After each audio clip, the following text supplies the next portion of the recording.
guys got any questions? I know I'm just randomly shooting the breeze now. Anything you want to know about anything I'm working on? Or anybody got any retro questions? I know that's going to come up. How do you become a senior designer? At Nike, typically it takes 15 years to be a senior designer. I did it in 5, I would say, like a little bit over 5. So the reason how, first of all, I think it was God. I can't take credit for nothing that I've done. It's not me.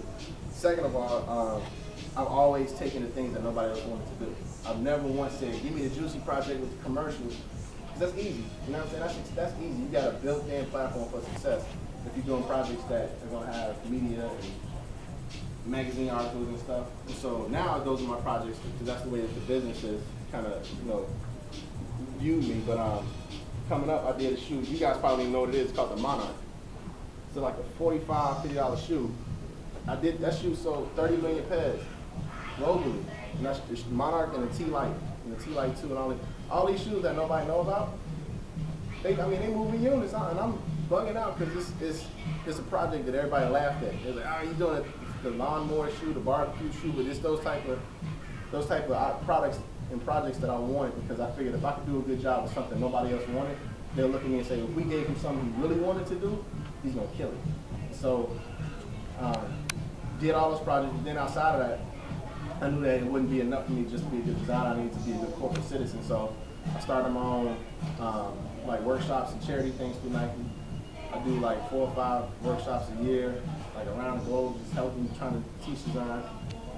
Done stuff corporately, like other departments. So I strategically had a plan, like, okay, say 15, I'm doing it in 5. And then I looked at what it took to be a senior designer, and I did that job.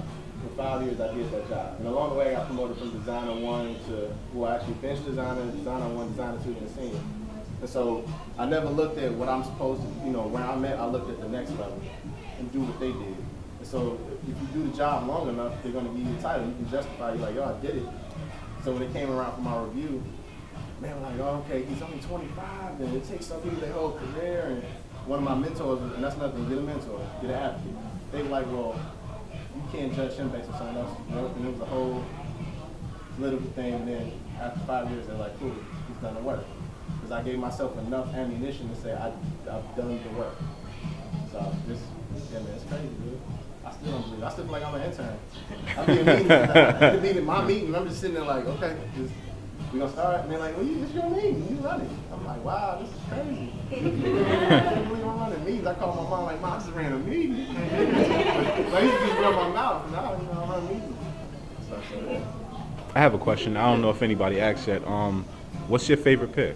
Of all the sneakers you've designed, what's your favorite pick? Oh, the ones that I've designed? Yeah. Man, I would say the Dornbeck stuff that I work on. With the children's hospital. You guys familiar with that stuff? Charity? Yeah, the children's hospital stuff.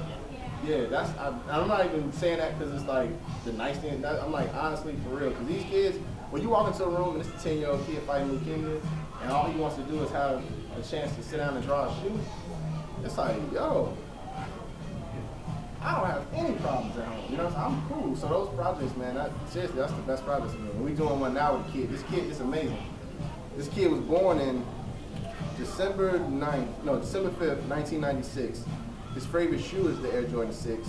It's the 6th anniversary of Dornbecker.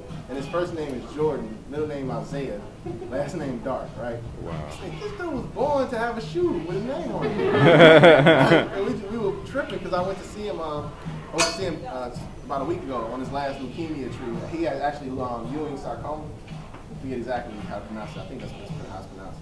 It was on his last chemotherapy treatment, and we presented the shoe to him, and it was just the way he just lit up. Like, we were just showing him sketches and talking, he just lit up. We gave him a pair of like the Motorsport Air Jordan 6s, and dude just lit up. Like, I can't believe it. And he going through like, yo, I want this part from this shoe. I'll show you the design we ended up with. But yeah, that's the favorite project. And your personal favorite are the 4s, you said? 4s, yeah, the 4s. What's the color rank? Man, I would say, I was wearing the military blues when I got yeah, dude got me off my bike. I was in 4th grade, man. Got me off my bike. It's alright though. It hurt, man. It hurt, man. I mean, they told me not to go on the west side. I was like, I'm visiting my grandma. No, you got any other questions? What was the biggest design hurdle? Oh, that's cool. They're doing. What was that? What was your biggest design hurdle working to get to Nike? Whether it was in school or while you were there in Oregon? Understanding the language of design. Because each discipline has a different language, right? Like mathematics has a language, literature, liberal arts have a language. Design has a language in and of itself because it borrows from everything else. Like nothing in design is strictly design. Everything is pulled from music, it's pulled from fashion, it's pulled from markets. We're almost like little informational tapeworms. We feed off of everything. We just keep feeding and feeding and feeding because we're not specialists, we're generalists. Whenever I start a new project, I have to become an expert on that project. I don't go into it knowing what I'm doing. I come out of it learning something new. So the biggest design hurdle was, I guess, removing myself from each project, learning how to do that, and then learning how to adapt to whatever it is my subject matter is. So like if I'm working with Chris, I have to think, if I'm a point guard in the NBA, how am I seeing the game? Not from my perspective, because I wouldn't, at point guards are my height, but I'm definitely not their build. I'm a football player, so I'm like, okay, how can I look through his lens? Or if I'm working on stuff, like for women's or for, motorsports, it's like learning how to remove yourself is the hardest part. Because you got your personal flavor, and you know what the consumer wants and what the athlete wants. So that balance is between the two.